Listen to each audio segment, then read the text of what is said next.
it's comedian Marc Jennings. See, whenever, like, politicians need to quit, they always say they're standing down, don't they? Like, and you never hear somebody saying that about a normal job. Like, never just hear someone standing down from their positions like a joiner for Glasgow City Council or whatever. You never meet your mate in the pub. I heard you talk to joinery, mate. Oh, I think you'll find I stood down. See, if Boris splits up with his girlfriend, we could end up with a leader of the country that's single. And I don't really know if I want a Prime Minister that might be on Tinder. Bringing women back to Downing Street for a one-night stand. Like, you know, imagine the poor lassie in the morning. She'd need to walk out of number 10 and do a walk of shame in front of the nation's media. Have reporters shouting at her, like, did the Prime Minister say he'd call you back? Because he's broken promises before. Brian, do you think he would win an election? He could do, but I mean, the opinion, if you study the opinion polls seriously, he's probably not doing as well as he ought to do, given the complete guddle that the Conservative Party have been in for quite some time. Yeah. The fact that it's uncertain, at a period of the complete uncertainty within the Conservative Party over the major constitutional future of the UK, is in itself remarkable. Aye. Because, like, I mean, far be it from me, right, a 27-year-old comedian who still lives with his parents, to disagree with the political editor of BBC Scotland, but here's why you're wrong, Brian.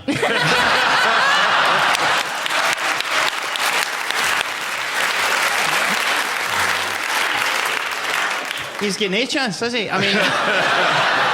and the airport to support that. I think that's the Transport Secretary, Chris Grayling, who's been under fire for a lot of kind of mishaps, including giving away £33 million to the Eurotunnel. And he described as an international embarrassment, which I felt a bit sorry for him when he got called an international embarrassment, because, like, that's what my mum called me when I came back from Zante with a tattoo on my arse.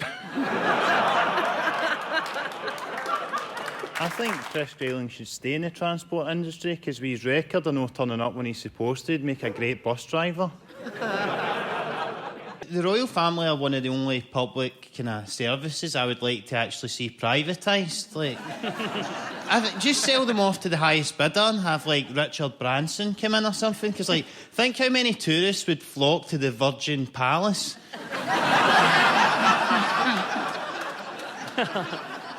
To be fair, though, if Virgin did take over the royal family, like, think all of the carriage processions would end up delayed for about 5 hours, wouldn't they? Mid-term election results, what did you make of it? It was interesting, wasn't it? Because there was two female Democrats who were aged just 29 that got elected to the House of Representatives, which is quite depressing because I'm 28 and I still live in the house with my mum and dad.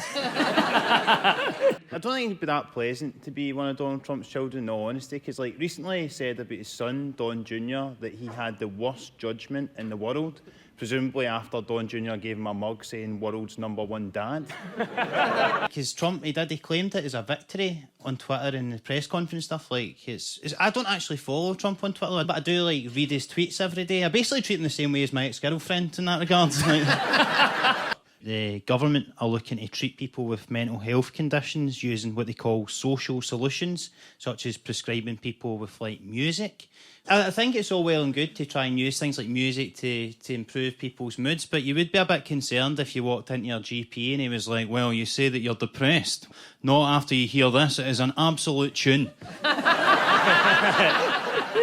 It's like, I was reading that 25% of people didn't know that amputation was, like, a direct result of diabetes. And I was the same, because, like, see, my granda lost her leg in the war, and I always assumed it was because he was fighting Nazis, but it turned out he just found, like, a big stash of ration chocolate and went to town on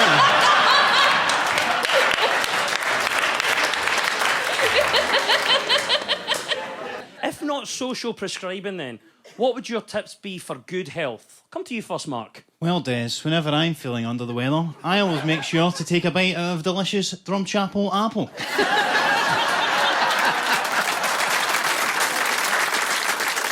Not only are Drumchapel apples healthy, they're also incredibly tasty, and they're available at a local newsagent near you, provided you live somewhere near Drumchapel.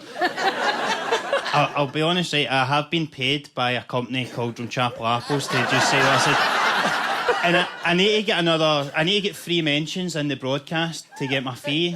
Okay. Which is a lifetime supply of Drumchapel apples. Right. Although given the life expectancy in Drumchapel, that only gives me like another 6 months worth of apples. Plenty of clues in there that might point you towards a second story, Mark. What have you got? There was this story about the pupils in Edinburgh who are getting a day off school so that they can protest global warming. That is exactly right. But there you go. Time off to protest. Edinburgh City Council say we're going to allow this. You agree with it, Mark? Well, I think it would have been pretty miserable of the council to deny it and be like, kids, we know the world is coming to an end, but is there anything more important than learning to play the recorder, you know? Any thoughts for Jo Swinson in that job? Well, Jo Swinson, she's MP for Eastern Bartonshire. But, you know, that's like the posh bit, like Bearsden and Mulgai, you know that? Like, I think it'd be a better achievement if you got the leader of a main party that was from where I'm from, in Western Bartonshire. See how Boris Johnson fares against someone from Clydebank? Tries to, like, dismiss him during PMQs, and they're like, who do you think you're talking to?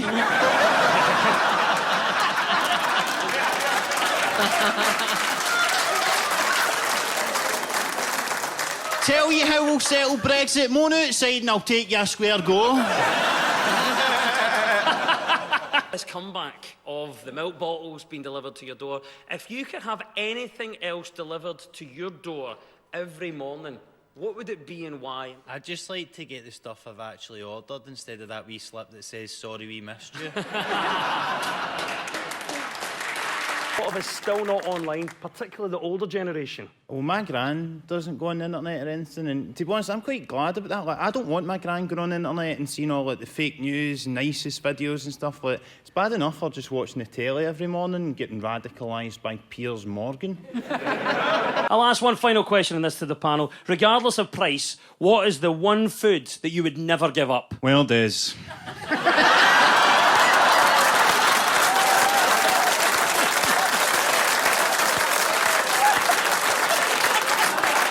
You know, I just couldn't stand to even go one day without a delicious Drumchapel apple.